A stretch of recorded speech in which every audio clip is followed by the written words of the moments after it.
华尔家文渊轻狂，如果不数罪齐发，怎能一网打尽，斩草除根？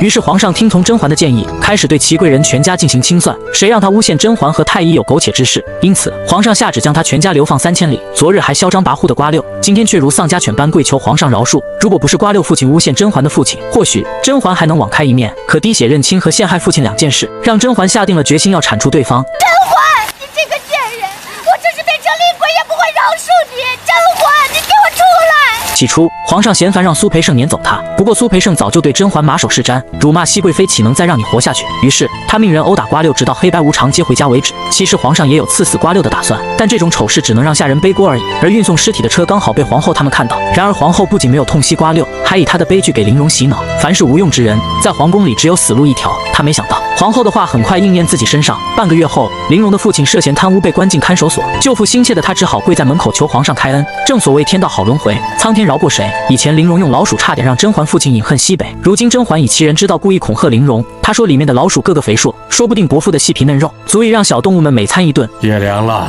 送安嫔回去吧。皇上，朕会囚禁安必怀，你再求朕，朕一定会杀了他。皇上，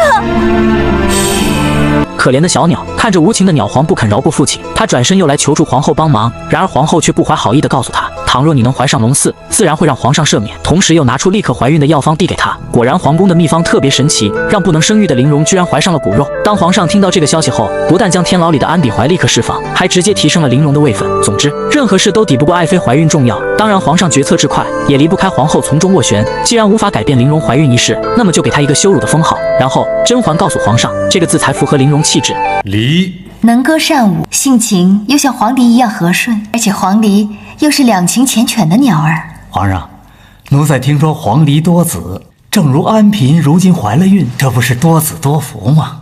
这样说来的确不错。显然锦汐的枕边风的确够劲，愣是把苏培盛吹到了甄嬛身边。在他们2人的一唱一和下，皇上很快就同意了这个封号，而玲珑小鸟的外号由此得来。搞笑的是，苏培盛还特意让手下给玲珑送去黄鹂作为贺礼。外头什么声音，叫得我头疼。教主您可不能让皇上以为您不喜欢他给您定的封号啊！赶出去，都给我赶出去！赶出去，听到了没有？主，赶出去！虽然玲珑怀孕又再次得宠，但甄嬛却觉得此事必有隐情。莫非她遇到了华佗和扁鹊不成？随后带着疑问的甄嬛就以关心为由，让太医给她把平安脉。岂料玲珑拒绝的表情让甄嬛起了疑心。接着甄嬛转移话题，向她讨要香料。她夸赞对方制香的手艺冠绝6功，以此来分散玲珑的注意力。奴才方才去拿那凝露香，趁宝娟不注意时，用银耳针撬开来拿了几颗，好像也是香蜜之类。